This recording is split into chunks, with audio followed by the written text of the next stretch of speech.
A'udzubillahi minasyaitonirrajim. Bismillahirrahmanirrahim. Alhamdulillahirabbil alamin. Wassalatu wassalamu ala sayyidina wa nabiyina Muhammadin wa ala alihi wa ashabihi ajma'in. Amma ba'd. Kaum muslimin muslimat, para pemirsa rahimakumullah. Pada episode ini kita akan memulai pada bab fikih yang baru, yakni babuz zakat, tentang masalah zakat.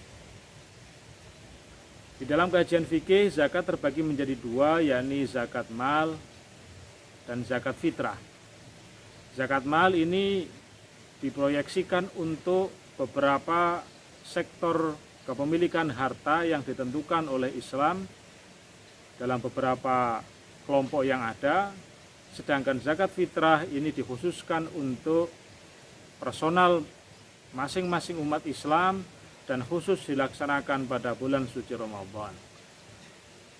Adapun orang-orang yang berhak untuk menerima zakat ini, sebagaimana tegas disampaikan dalam surat At-Taubah ayat ke-60, A'udzubillahi minasyaitonirrajim. Bismillahirrahmanirrahim.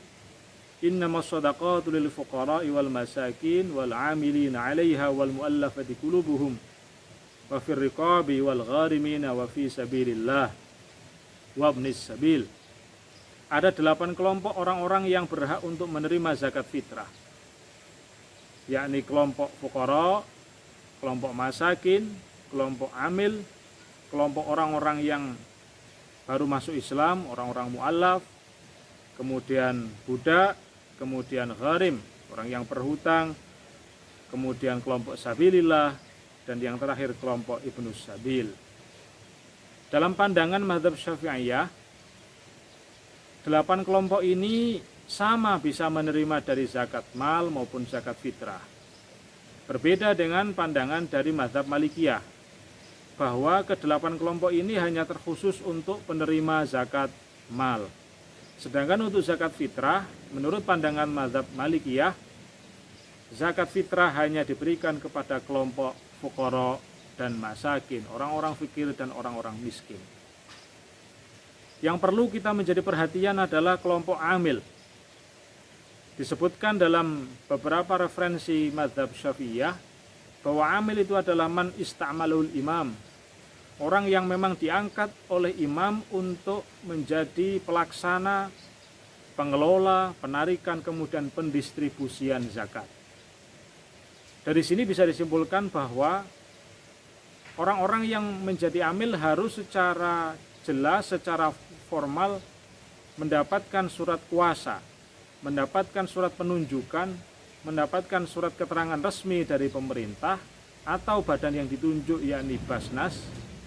Orang ini sudah resmi untuk bisa mengelola zakat. Apabila ada sebuah kelompok, misalkan di sebuah masyarakat secara personal, misalkan di sebuah desa secara kesepakatan mereka membentuk panitia zakat di masjid-masjid atau di musola, tanpa ada penunjukan resmi, tanpa ada pengangkatan resmi dari Basnas maupun pemerintah, maka mereka tidak bisa disebut sebagai amil. Mereka adalah wakilul muzaki, kepanjangan tangan dari orang yang berzakat, yang akhirnya berakibat hukum bahwa kalau amil boleh mendapatkan hak atas nama amil, kalau wakil dari muzaki, mereka tidak berhak untuk mendapatkan bagian atas nama amil.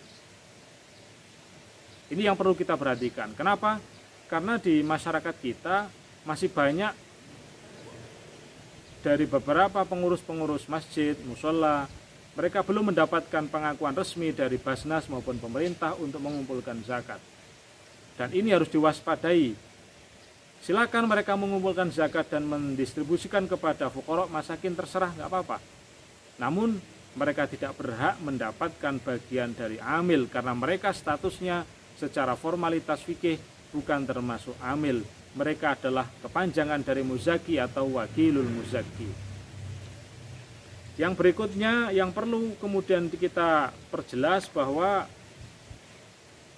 dari 8 asnaf ini, bagi amil semaksimal mungkin harus meratakan semua asnaf, dari fuqara sampai kemudian yang terakhir ibnus sabil, masing-masing harus mendapatkan bagiannya masing-masing. harus ta'mimul asnaf. Secara rata asnaf ini mendapatkan bagiannya masing-masing dan tiap kelompok minimal 3 orang.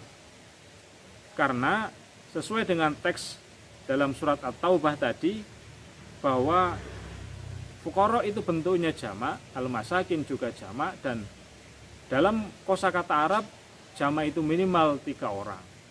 Sehingga bisa disimpulkan dari masing-masing asnaf harus 3 orang mewakili untuk penerimaan zakat. Yang berikutnya ada hak khusus amil yang memang dimiliki yang tidak dimiliki oleh wakilul muzaki. Di antaranya 1, amil harus mendata semua orang yang wajib zakat.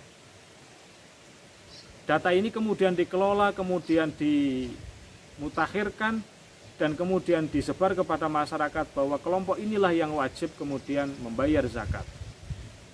Amil juga berkewajiban untuk mendata secara valid dan benar kelompok siapa-siapa saja yang berhak menerima dan tidak menerima.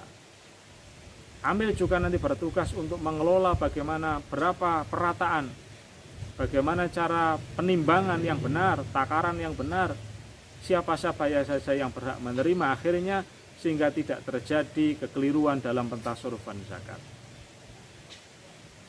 Inilah fikih dasar tentang masalah zakat. Semoga bermanfaat. Ihdinas shiratal mustaqim. Wassalamualaikum warahmatullahi wabarakatuh.